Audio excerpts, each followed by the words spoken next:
costly mistakes of trusting in a government that has left them unprotected. Their message to gun owners in America is simple.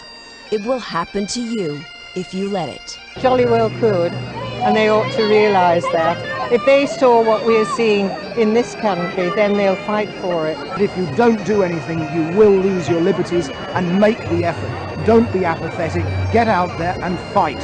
Learn from our experience and don't give an inch. Your constitution matters, your freedom matters. Pericles said it way before me. Freedom is only for those who have the guts to defend it. They marched in protest, a silent procession of a people grasping for one last chance to resist, shamefully admitting they only have themselves to blame for government policies that threaten their way of life, their security, and the future of democracy in Britain.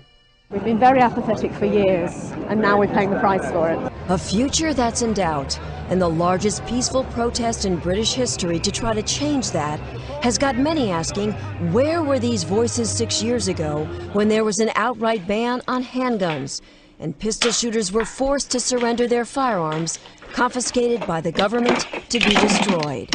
Liberties that have already been sacrificed for the politicians' false promise of a safer society. Gun bans that, as predicted, have simply backfired. We've seen about a 40% increase in firearms crime since the ban was introduced. That is not a success in my book. We need to be armed, you know, we're not safe any longer. Everything is changing. It's very simple. The authorities have no way of controlling criminals, so they control the law-abiding, because we're an easy target. And now, some members of Parliament are questioning the government's anti-gun agenda, an agenda that has, without a doubt, failed. The use of weapons in crime has risen dramatically. And it's very difficult to get government departments to openly accept the fact. Politicians refusing to face the facts, while the police are forced to every day. It's totally out of control. This police officer, who feared he'd lose his job for speaking out, asked to remain anonymous. He said for the first time ever, bobbies are carrying firearms, but they're still outgunned by criminals who can buy whatever they want on the black market. Every officer now in this country gets issues with body armour. When I joined the police service back in the 80s, we didn't have any of this. We had a wooden truncheon and a set of chain link handcuffs. The firearms laws have been tightened up since. Why do we still need this equipment? Simply because the criminals have the weapons and they're prepared to use them. Gun policy's gone tragically wrong, and police morale at an all-time low.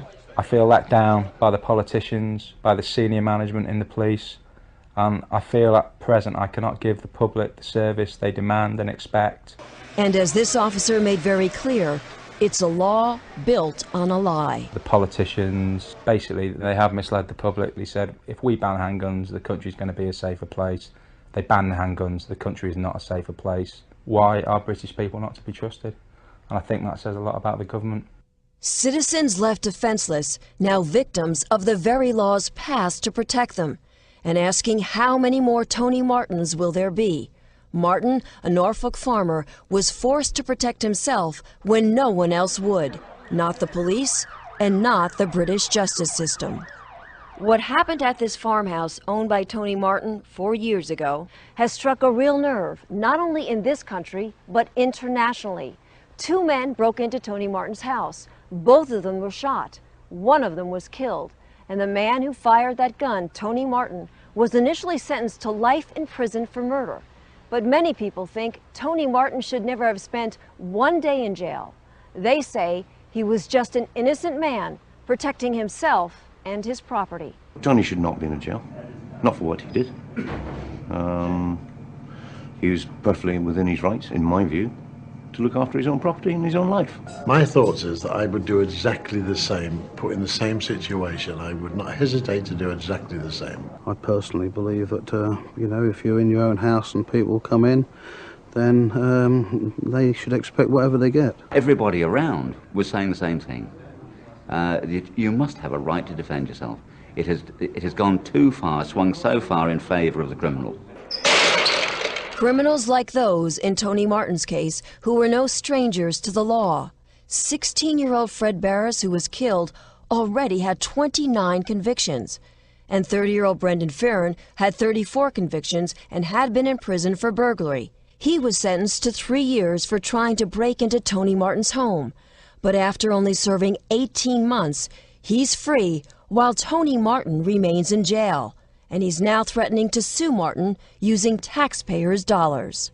The system is on the side of the criminal, not on the side of the victim. Go and rob somebody and then sue them because they've damaged you. It's absurd. The injustice of a justice system. And although Tony Martin has had his life sentence reduced to manslaughter, he still sits behind bars here at High Point Prison in Suffolk, England, counting the days until he's released. I was the first reporter from the United States allowed to visit with Tony since he's been in prison. And although no cameras were allowed, I was able to talk with Tony by phone. And what you're about to hear is Tony Martin in his own words about that fateful night. Well, I've never really said it publicly before, but I've had a pretty raw deal. I personally think it's very, very wrong for somebody to live in their house in fear, but for some unknown reason, there are people in this country who don't know the difference between defending yourself, protecting yourself, and malice aforethought. I thought it was the people that came in the house that were malice aforethought. Chief Constable of Norfolk said that Tony shouldn't have used his gun, that he should have yelled for help while you were seeing the isolated location. I could scream furthermore and nobody would hear me at 2 o'clock in the morning. It's just a nonsense, I do believe. It could have quite well been the dead man, because there's no question. The police in this area is totally inadequate. I mean, we get little or no support. Police protection, residents here say they can't count on, and they're fed up with being denied the right to defend themselves. We've been broken into several times before.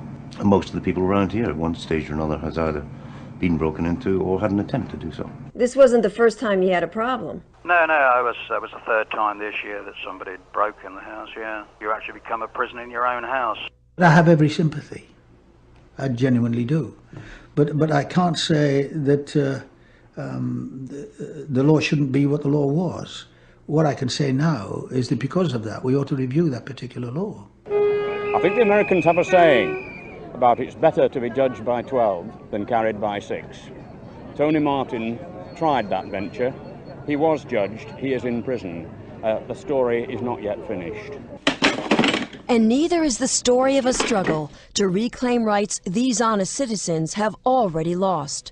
Costly mistakes of trusting in a government that has left them unprotected. Their message to gun owners in America is simple. It will happen to you if you let it. Jolly well could, and they ought to realise that. If they saw what we're seeing in this country, then they'll fight for it. But if you don't do anything, you will lose your liberties, and make the effort. Don't be apathetic. Get out there and fight. Learn from our experience and don't give an inch. Your constitution matters, your freedom matters. Pericles said it way before me. Freedom is only for those who have the guts to defend it.